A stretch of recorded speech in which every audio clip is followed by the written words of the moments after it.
redemption pa rin ba doon or something good to be uh, makukuha pa rin despite that? Anong redemption sa memory loss? I mean, Sorry. what about yung idea ng memory loss is yung what makes it particularly painful sa tingin nyo, and sa tingin mo may mga ano ba siya? May redemption pa rin ba mahanap? Isa siguro sa mga takeaway ko dito sa pelikula para sa akin na kapag papunta ka na sa ganun, kung may memory loss, halimbawa sa akin mangyayari, ang gagawin ko na lang is to become a better person para sa akin. Kasi mawala man yan lahat, I think your heart will always shine through. Yun yung magiging guiding light mo. Kung mabuti yung puso mo, magiging mabuti yun. Kahit mawala yung cognitive mo, physical, yung lahat ng kaya mong gawin, kung mabuti yung puso mo, yun yung lalabas. Singitan ko lang konti yung kay Carlo. Sige. Yung nare-retain. I think one thing, kakabit tong kay Carlo, one thing na makikita sa pelikula, even if may line sa trailer at sa pelikula na sinabi ng character ni Bella na malupit ang mundo, in the end, makikita natin sa pelikula na mabait ang mundo. Totoong mabait siya. Maski na may memory loss, nag-iiwan siya ng mga marka, yung pabango doon sa trailer, na maalala niya si Dindo. Maski hindi niya alam na si Dindo ito. Nag-iiwan yung universe, yung mundo ng mga katikatiting na mga ebidensya sa palibot to show you na nothing is totally lost. Mabait pa rin ang mundo. Nandiyan pa rin yung pagmamahal. At may mga natitira pa rin. Hindi lahat nawawala. Ako naman sisingit sa answer ni Sir Ricky. May nagtanong kanina, anong difference nitong movie namin sa ibang movies that tackle memory loss. I think this is the first movie I've watched that tackles memory loss, that wakes up your other senses. So, katulad ng discussion sa pabango. Alam naman natin lahat, di ba, pag scent, it really brings you back to a certain memory, or it jumps you back to a different year, even a different decade. Yung patak ng ulan sa balat, malaking part kasi ng story yung ulan, yung pabango, yung hawak ng buhok. Like, marami kaming senses na binubuhay dito sa film.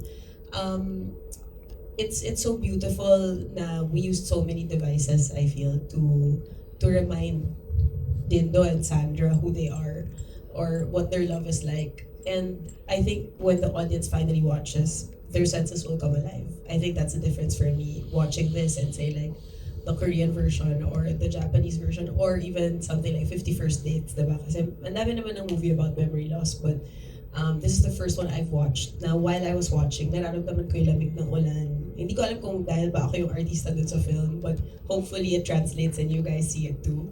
And let us know if it does. But yeah, I think that's the difference of our film from what I've watched so far. Yeah. Ako naman yung what's painful about losing your memory. I believe kasi yung memories natin is what makes us unique. Each and every one of us, meron yung memories niya, iba naman sa memories ko.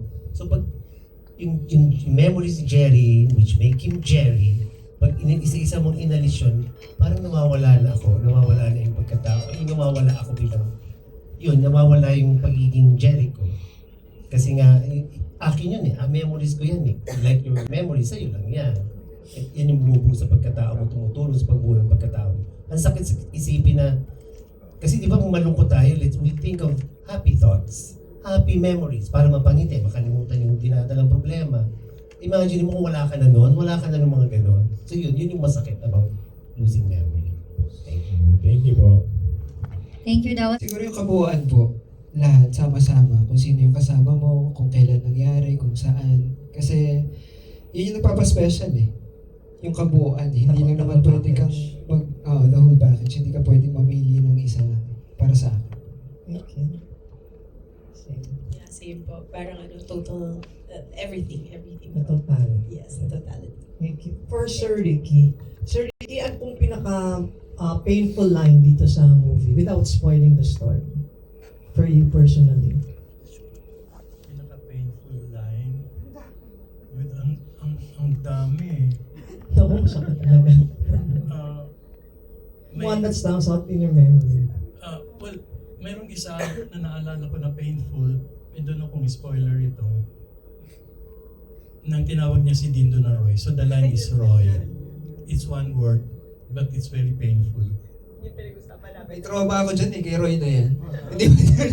Hindi ko ma-shoot kasi ang hirap po nung eksena sobrang bigat So nagsabi ako kay Direk na pwede po ba na sa ibang araw natin ito kuhanin kasi hindi ko kaya na dire-diretso po yung mabibigat na eksena. So early Parang backup. hard to believe na hindi mo kaya. Yes. Thank you. Ayun, one word lang yun. Dindo yung pangalan ko. And They understood the characters. Buong grasp nila yung characters nila. Kung meron man kaming konting discussion, napaka-minimal kasi kuwang-kuha na nila the fact na sila pa nga nagsasuggest para mas mabuo at mas gumanda yung character. Sobra akong naramdaman, gets nila yung characters. Ano po yung next question? Nakalimutan. May Alzheimer's po ako. Ano po yung next question? Sandra po ang pangalan ko. Direct Sandra, their openness to your direction, the way you Sobra. Aminin ko po sa edad kong ito, 38 years old na po ako ngayon, Joe. Sa tagal ko sa industriya, nai-intimidate pa rin ako pag first day na i-direct ko yung magagaling. Si Carlo, nakatrabaho ko siya, batang-bata. Si Bella, nakatrabaho ko sa TV. Pero ngayon yung iba tong pelikula kinakabahan ako nung first day kasi will they trust me? Will they resist me? Will they react to my directions? Hindi. Totally walang-wala. Pinadama nila agad sa akin, yung tiwala nila sa akin, yung openness nila, yung sasuggest kong dalhin dito sa kaliwa, gagawin nila, dalhin nila sa kaliwa. You know what I mean? Sobrang, wala nga kami yatang argument, never kami nag-disagree. Meron ba? Yung fear of heights. Ay, iba naman po yun. Pero wala kaming disagreement, arguments, wala kaming... Number one, siguro dahil wala rin naman kaming dapat mag-disagreehan. Malinaw kasi yung script ni Ricky, malinaw yung takbo ng storya. Pero in terms of acting, may konti akong sasuggest here and there na agad-agad naman, tatanggapin nila. In the same way, meron silang babaguhin sa gusto kong pagawa. Mas maganda naman, tinatanggap ko naman. Ganun po kami ka-open. Thank you. Thank you, Direk. As ikukwento ko na, yung fear of heights ko, nagkaroon kami ng konting argument ni Direk Jerry kasi nga ayokong sumakay sa mga rides. Okay? Pero kasi si Belle, gusto niyang kuhanan yung eksena na yun. So, ginawa ko, sobrang na-anxiety ako. Nagagalit ako sa sarili ko, pumutok ako dun habang nandun na sa ride. Nagalit ngayon si Direk Jerry na pumayag ka dito, pumayag ka na. So, umalis siya, kinuhanan namin yung scene. Nagawa ko, pero hindi ko alam kung nasama dahil mukha akong takot na takot yata doon. Tapos after nung scene, dahil nga ayoko nang magsayang ng mga oras na hindi kami mag-uusap, na nakasama ko siya, lumalaki ako sa industriyang ito, nilapitan ko na, humingi na ako ng dispensa at right there, naging okay kami ni Direk. Yun. Isa sa mga special ko yun. Tsaka yung namin, yung eksena namin na nasa trailer, yung umuulan.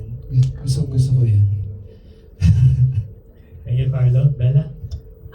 Ako, special memory ko dito, may eksena ka...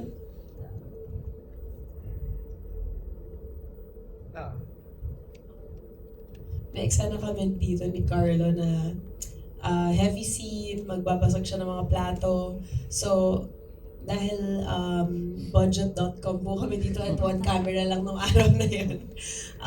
Kailangan ko hintayin yung camera na lumipat pa sa akin at mag-focus. So, I had to wait for a cue for me to look.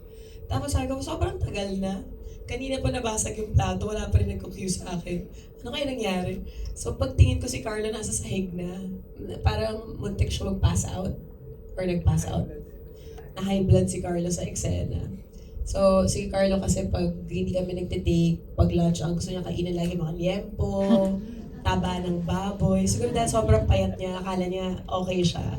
Hindi siya kumakain ng gulay, gusto niya kape, maraming kape. So, yun, na-high blood po siya sa set. Nung nagbasag siya ng plato, talaga yung BP niya tumaas. Sabi ko, ay, pala kami.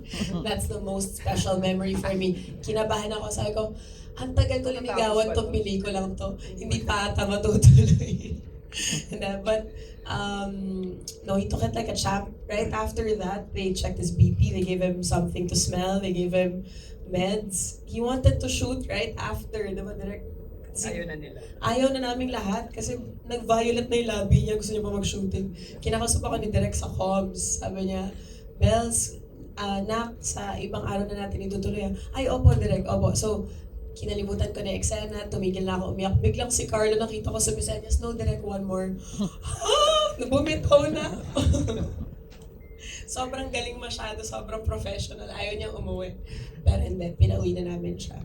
So, I think, ang dami nangyari sa set na to.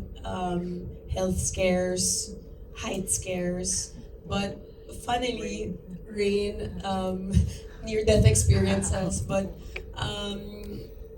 funnily, overall, I think this is one of my lightest projects to date. It was so easy to be on set, like Direk Jerry said. Wala masyadong pressure. It was very easy. Yan. Lightest pero heavy on emotions. Heavy for you guys, light for us. Thank you very much, Dr. Thank